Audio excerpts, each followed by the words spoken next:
This video series is going to be going over the 7 Habits of Highly Effective People by Stephen Covey, or Covey. I don't know how to pronounce his last name, but this is the book that we're going to be reviewing. It's a great book. If you want to pick it up, it's quite old. It's been around for a while, but it's got some great lessons in it. Now, the first habit, being proactive, is all about understanding that you can live in the gap between stimulus and response. Now notice in this picture that it is a reactive model. There is no gap between stimulus and response. Now a common example of this would be when someone cuts you off in traffic and without thinking you get very, very angry. 3 common ways that people will often keep themselves locked into this reactive state of interacting with their environment. The first way is genetics. So that's saying that it was passed down to me through my DNA, it was passed down to me through my family. Everyone in my family is bad with money, everyone in my family is fat. I don't have a choice, it's in my genes.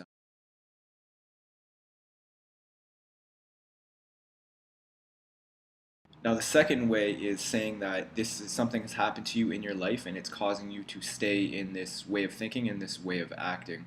So usually like childhood, well, when I was a child something happened and now I'm afraid to speak in front of groups. Or something along those lines, that something happened in your environment a long time ago and it's still causing you to act in the reactive way now. A common way that we can see this in everyday life is individuals who have been in many bad relationships and they assume that the current relationship that they're in is going to fail like all the other ones have. So they're reacting based on their previous experiences.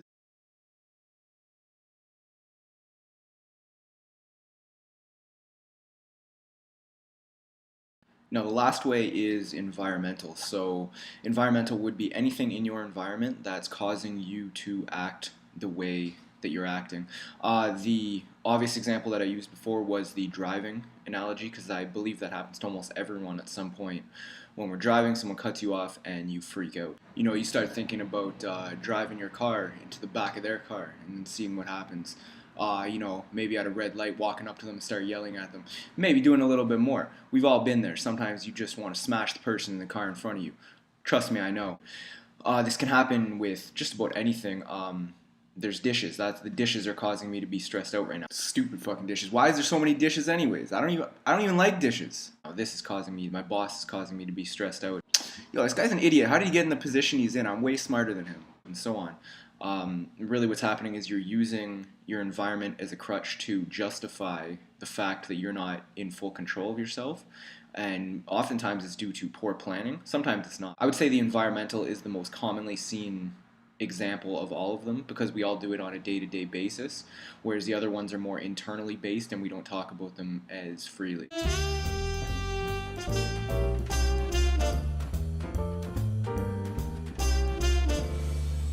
The only way you can really get a grip on all of this is to monitor the habits in your life right now. So as things start to happen, just take a step back and say, why am I reacting this way? You're not going to be perfect. It takes a long time. Just being able to step back and say, oh, okay, yeah, you got me there. I was reacting there for sure. The more you do that, the more you're going to see the unconscious habits that have developed in your life. The more you do this, the closer you are going to be getting to actually developing the habits that you do want in your life.